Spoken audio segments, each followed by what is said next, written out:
சரி, வணக்கம் மாணவர்களே. நீங்களாம் யார்?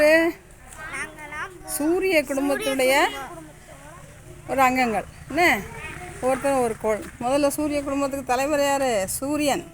சூரியன் சூரியன் நடுவில் இருக்கிறாரா? சூரியனுக்கு எப்படி இருப்பார்? வெப்பமாக இருப்பாங்க, அப்படி தானே? சரி, சூரியனுக்கு பக்கத்தில் மிக அருகில் உள்ள கோள் இது புதன். என்னது? புதன். அதுக்கு அடுத்தது வெள்ளி. என்ன கோள்? வெள்ளி. வெள்ளிக்கோள். சரியா? அதுக்கு அடுத்தது பூமி. நம்ம இருக்கிறோம்ல, இந்த பூமிக்கோள். சரியா? அடுத்து என்னது? இதுக்கு அடுத்து செவ்வாயா? செவ்வாய். அடுத்தது யார் இருக்கா பூமிக்கு அடுத்து? செவ்வாய், சிவப்பு கோள் நம்ம சொல்லுவோம். அதுக்கு அடுத்தது சனி. சனியா? வியாழன். வியாழன் எங்கே இருக்கார்? வியாழன் தானே மிகப்பெரிய கோள். செவ்வாய்க்கு அடுத்து மிகப்பெரிய கோள் இது வியாழன். சரி, அதுக்கு அடுத்தது சனி. அதுக்கு அடுத்த கோள் இது சனி. ஒவ்வொருத்தருக்கும் ஒவ்வொரு சுற்றுப்பாதை இருக்குது. சனிக்கு அடுத்து யுரேனஸ். யுரேனஸ் கோள். இதெல்லாம் குளிர்ச்சியாக இருக்கும். யுரேனஸும் நெப்டியூனும் எப்படி இருக்கும்? குளிர்ச்சியாக இருக்கும். ஏன் குளிர்ச்சியாக இருக்கும் யுரேனஸும் நெப்டியூனும்?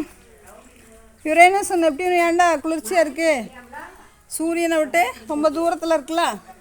சூரியன் இங்கே இருக்கிறாரு, சூரியனை விட்டு ரொம்ப தூரத்தில் இருக்கிறதுனால இவங்கெல்லாம் குளிர்ச்சியாக இருக்காங்க.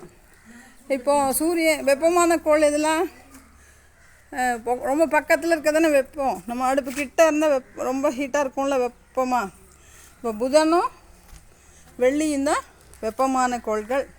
சரியா? சரி, இருக்கிறதுலே மிக சிறிய கோள் எது? புதன். சரியா? அப்புறம் ஒரு முதல் 4 கோள்கள் பாறைக்கோள்.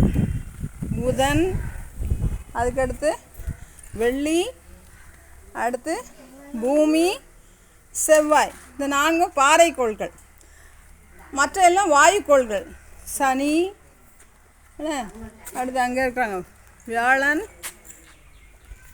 அடுத்தது யுரேனஸ், நெப்டியூன். இதெல்லாம் என்னது? வாயுக்கோள்கள். புரியுதா? வளையம் உள்ள கோள் எது தெரியுமா?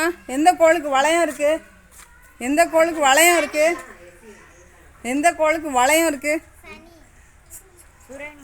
யுரேனஸ்க்கு வளையம் இருக்குது, சனிக்கு வளையம் இருக்குது. வளையம்னா நெளிவு, அந்த மாதிரி வாயுக்களால் வந்து. புரியுதா?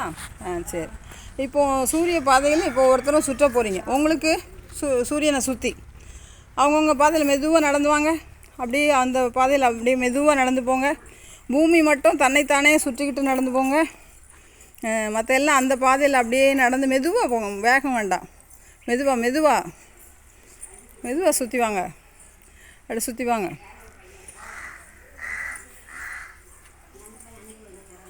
பூமி மட்டும்தான் தன்னைத்தானே சுற்றணும். மற்ற கோள்லாம் அப்படியே போகலாம். பூமி மட்டும் தன்னைத்தானே சுற்றிட்டு போங்க. தன்னைத்தானே சுற்றுறதுனால தான் என்ன வருது? இரவு பகல் வருது. பூமி மட்டும்தான் தன்னைத்தானே சுற்றணும். மற்ற கோள்லாம் அப்படியே போங்க. புதன் போ. அப்படியே உங்கள் பாதையில் அப்படியே சுற்றி வாங்க. அவங்க அந்த கோடு போட்டிருக்குல்ல கரெக்டாக, அந்த பாதையில் அப்படியே மெதுவாக சுற்றி வாங்க. பூமி மட்டும் தன்னைத்தானே சுற்றி கொண்டு சூரியனையும் சுற்றி வரும். அப்படிதானே? மற்ற கோள்கள்லாம் நீங்கள் அப்படியே மெதுவாக அப்படியே நடந்து போகலாம். மெதுவாக அப்படியே சுற்றுங்க.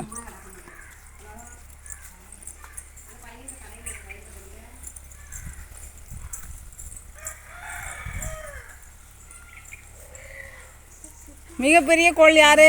கை தூக்குங்க. மிகப்பெரிய கோள் வியாழன். அதுக்கடுத்து மிகப்பெரிய கோள் இது சனி. எங்கே இருக்கா? சனிக்கோள் எங்கே சுற்றி கொண்டிருக்கிறார்? சனிக்கோள். இதுதான் அதுக்கு அடுத்தது. இருக்கல சிறிய கோள் புதன்.